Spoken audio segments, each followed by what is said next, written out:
തൃശൂർ അഞ്ചേരിച്ചിറയിൽ പട്ടാപ്പകൽ കടയിൽ കയറി ആക്രമണം നടത്തിയ ഗുണ്ടാ സംഘങ്ങളെ പോലീസ് പിടികൂടി. കേസിലെ പ്രതികളായ 4 പേരെയാണ് ഒല്ലൂർ പോലീസ് പിടികൂടിയത്. കേസിലെ പ്രതികളെയും കൊണ്ടുവന്ന് പോലീസ് തെളിവെടുപ്പ് നടത്തി. ചൊവ്വാഴ്ച രാവിലെ 11:30 അഞ്ചേരിച്ചിറ ജംഗ്ഷനിലെ മീനൂട്ടി ചിക്കൻ സെന്റർ ഉടമ സന്തോഷിനെ ഗുണ്ടകൾ വന്ന് വെട്ടി പരിക്കേൽപ്പിച്ചത്. കടയ്ക്കുള്ളിൽ ഇരിക്കുകയായിരുന്ന സന്തോഷിനെ യുവാക്കൾ പ്രകോപനമില്ലാതെയാണ് മർദ്ദിച്ചത്. കയ്യിൽ ഉണ്ടായിരുന്ന കത്തികൊണ്ട് കുത്താൻ ശ്രമിച്ചു. സന്തോഷ് കത്തിയിൽ പിടിച്ചതിനാലാണ് രക്ഷപ്പെടാൻ സാധിച്ചത്. സന്തോഷിനെ കൈയിനും തലയ്ക്കും പരിക്കേറ്റിരുന്നു.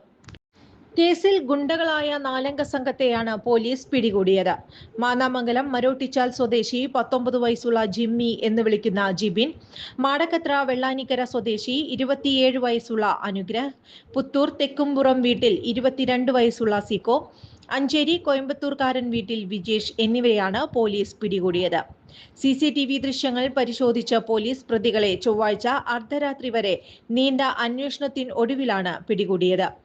പ്രതികൾ സന്തോഷിനെ ആക്രമിക്കാനുണ്ടായ കാരണത്തെക്കുറിച്ച് പോലീസ് പ്രതികളിൽ നിന്നും വിവരങ്ങൾ തേടിക്കൊണ്ടിരിക്കുകയാണ്. പ്രതികളുമായി മുൻ പരിചയം ഇല്ലെന്നാണ് സന്തോഷ് പറയുന്നത്. തെളിവെടുപ്പിന് ശേഷം ഗുണ്ടകളെ വിശദമായി ചോദ്യം ചെയ്യാനുള്ള ഒരുക്കത്തിലാണ് ഒല്ലൂർ പോലീസ്.